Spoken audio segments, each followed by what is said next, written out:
मित्रों नमस्कार। आज शाम लोकसभा चुनाव 2024 के अंतिम चरण का चुनाव प्रचार कार्यक्रम संपन्न हुआ।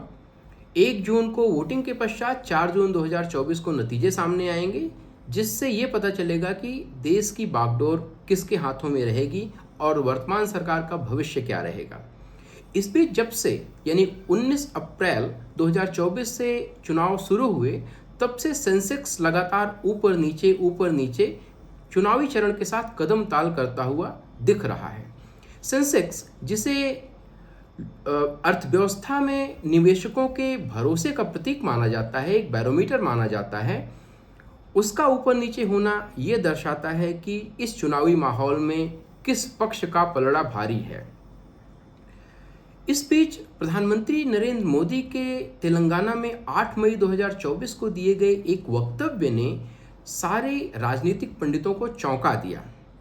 प्रधानमंत्री जी ने कहा, जो कि उद्योगपतियों के, खासतौर से एक विशेष उद्योगपति के काफ़ी करीबी माने जाते हैं, उन्होंने कहा कि वो टेम्पो में पैसे भर भर के कांग्रेस को सप्लाई कर रहे हैं। सेंसेक्स लगातार अपने उच्चतम स्तर को छू रहा है। इससे ये दर्शाता है या ये साबित होता है कि निवेशकों का भरोसा वर्तमान सरकार की कंटिन्यूटी में है।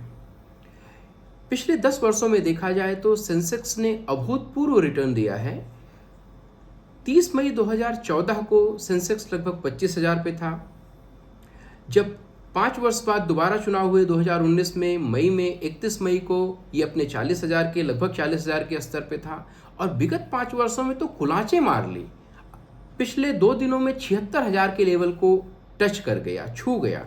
इसका मतलब ये है कि उद्योग जगत या निवेशक ये महसूस करते हैं कि अर्थव्यवस्था वर्तमान सरकार के हाथों में रहेगी और प्रगति करती रहेगी। हालांकि एक दूसरा मत भी है कि जैसे जैसे जमीन से सूचनाएं आती जा रही हैं, वोटिंग पैटर्न आते जा रहे हैं, कांग्रेस का आत्मविश्वास ऊपर जाता दिख रहा है और लोग ये कह रहे हैं कि कहीं 2004 का जैसा हस्र नहीं हो इस सरकार का, जबकि अटल बिहारी वाजपेयी की सरकार चली गई थी इंडिया शाइनिंग कैंपेन के लगातार पुश करने के बावजूद। हालांकि उद्योगपतियों को इससे बहुत ज़्यादा फर्क नहीं पड़ता है। 2004 में जब सरकार जाने लगी थी तो उस समय अटल बिहारी जी के दत्तक दामाद रंजन भट्टाचार्य ने मुकेश अंबानी को फ़ोन किया था बकौल नीरा राडिया टेप्स। उन्होंने कहा कि मुकेश भाई, अपनी तो सरकार जा रही है। तो इस पर मुकेश अंबानी का जवाब था, रंजन भाई, कांग्रेस भी तो अपनी ही दुकान है। तो चाहे भाजपा हो चाहे कांग्रेस, ये उद्योगपतियों की ही दुकान रहने जा रही है। प्रश्न ये उठता है कि अर्थव्यवस्था के व्यापक प्रगति में, व्यापक अर्निंग में मध्य वर्ग को, निम्न मध्य वर्ग को, गरीब तबके को कितनी हिस्सेदारी मिल रही है और वो कितना पार्टिसिपेशन इकोनॉमी में कर पा रहे हैं। हालांकि सेंसेक्स भले ही एक रोजी पिक्चर दिखाए और ऑलरेडी वर्तमान सरकार की कंटिन्यूटी को प्राइस कर चुका है, लेकिन जमीन से जो सूचनाएं आ रही हैं वहाँ पे सरकार बदलने के काफ़ी गंभीर संकेत दिख रहे हैं।